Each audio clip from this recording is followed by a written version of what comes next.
Bismillah, elhamdülillah ve salatu ve selamu ala Resulillah. Hormatly musulman doganlar, şu wagt biz Hicri yıl hasabı boyunça 2-nji ay bolan Safar ayın başynda. Ve şul ayı değişli musulmanların arasında, halkımızın arasında käbir dinimize ters gurrumlar ýaýradylýar. Dinine asly esasy bolmayan gurrumlar ýaýradylýar. Öňdünem ýaýradylýardy, häzir kunna hem ýaýradylýar, hususan hem internet zat ýaýranlygy üçin internetin usulanyň ýaýradýarlar. Ol hem näme musulman doganlar Safar ayı agyr ay diýen gurrum.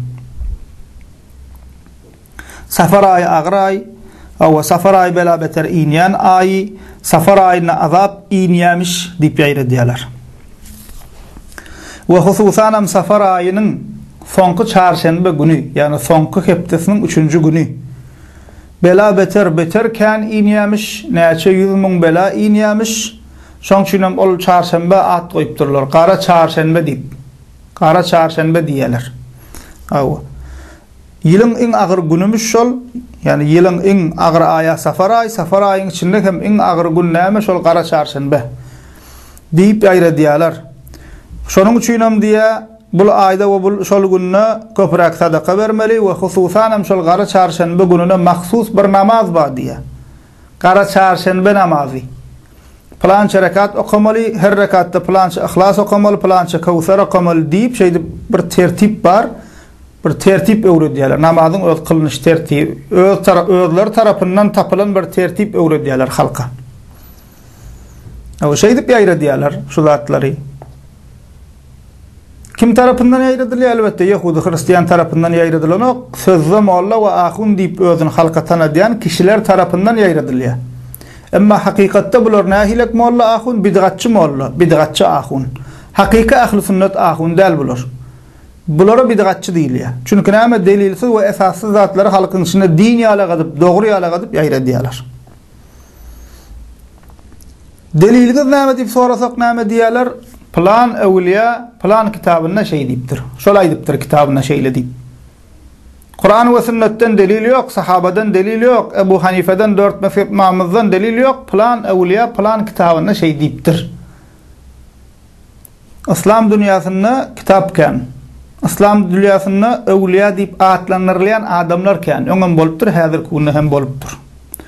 İslam dünýäsinde İslam düşmanlary tarapyndan musulmanları agzaly etmek üçin öz ýanlarynyň bir kitap ýazyp, soňam uly alymyň, uly awliýan kitaby diýip ýaýradylan kitaplarken İslam dünýäsinde bir awliýa pirin kitabyny alyp soňam arasyna ýok zatlar salyp goýa, şoň diýen zat diýalak edip İslam düşmanları tarapyndan ýaýradylan zatlarken näme üçin? Musulmanları agzaly etmek üçin.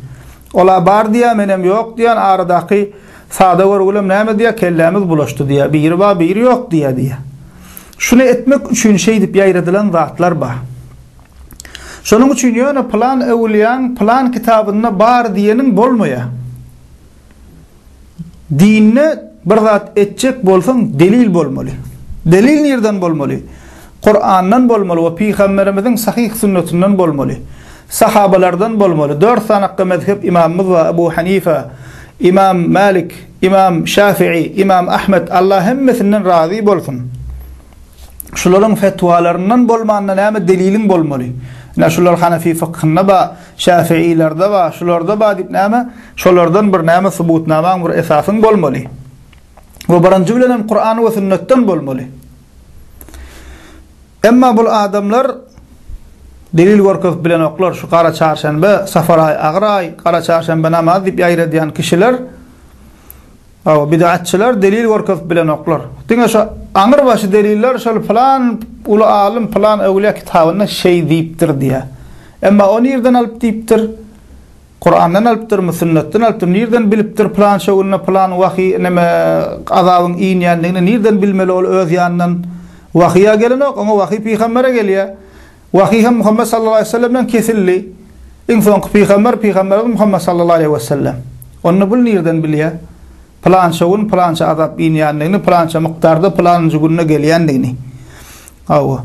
Näme gepin gysgasy deliller ýok musulman doganlar şular. Bizem ulamalardan hem sorak gördük, kitaplara da seyredip gördük. Şul Qara Çarşembe diýilýäniň o Qara Çarşembe namaz diýilýän zat bu kitaplarda, hadislerde hiç yerde gabat gelmedik şuna.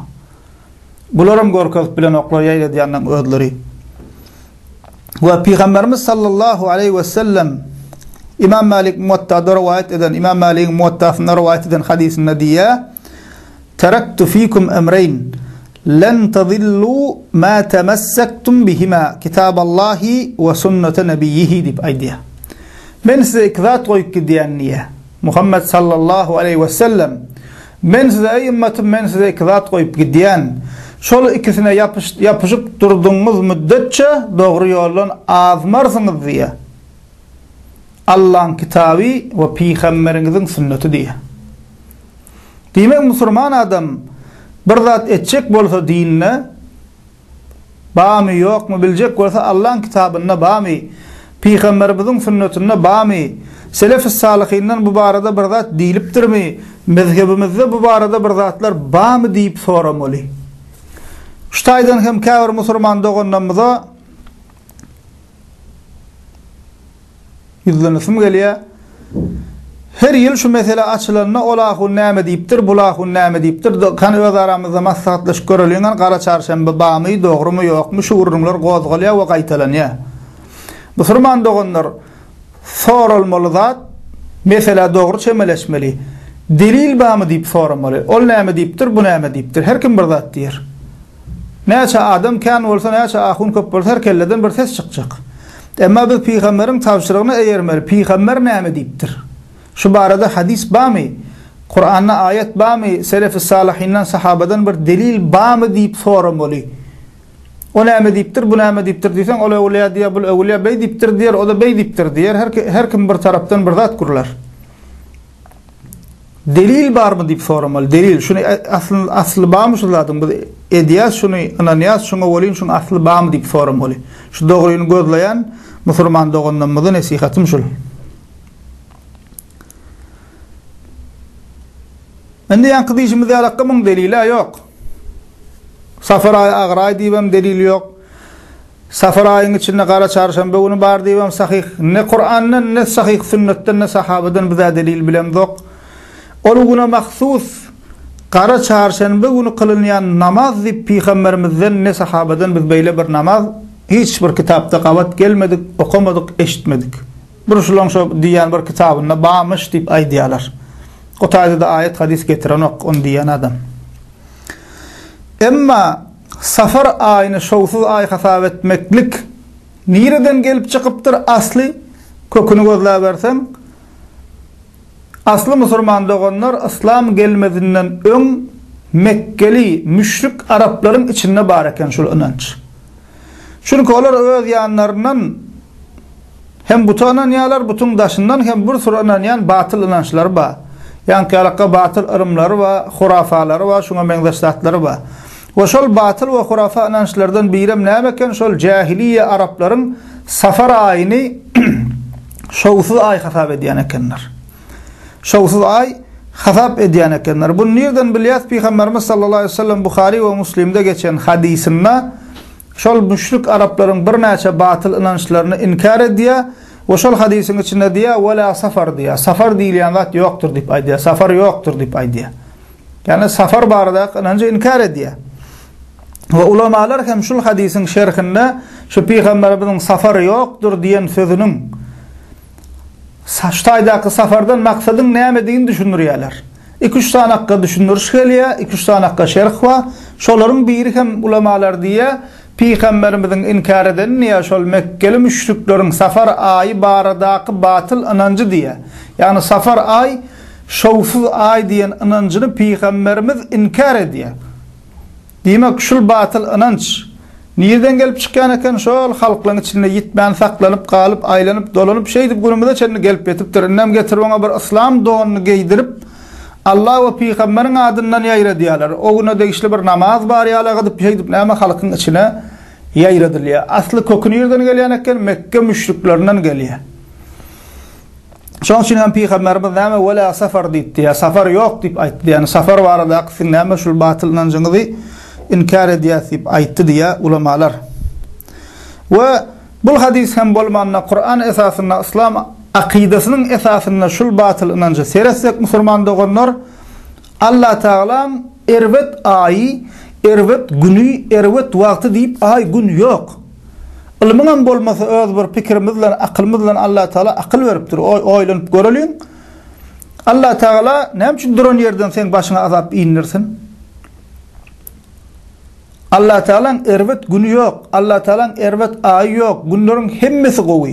Ayların hemmesi gowy. Vaktların hemmesi gowy. Bir vaktin üstünlüğü var.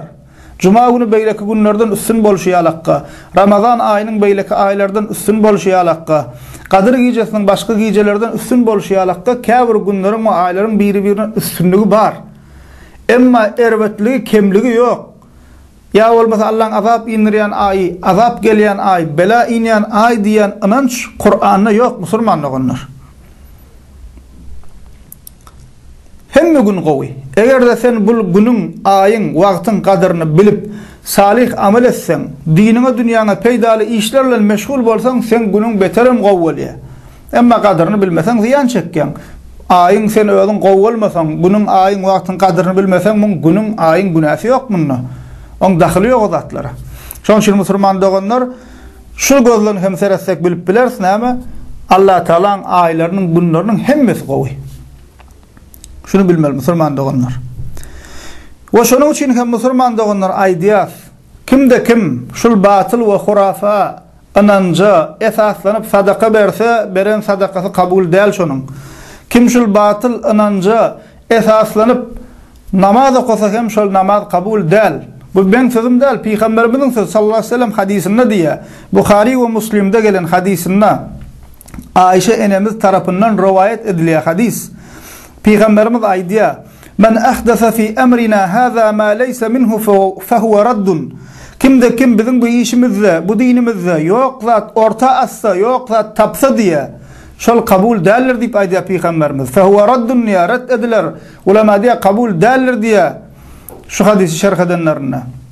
Sen öz yanından bir orada tapıp, öz yanından bir namaz tapıp, onu da öz yanından bir tertip koyup, her rekatta plança ihlas oku, plança kevser oku deyip, öz yanından onun bir güne bağlak koyup, öğretmeli olsa şunu Peygamber öğretmeli ümmetine. Sallallahu aleyhi ve sellem.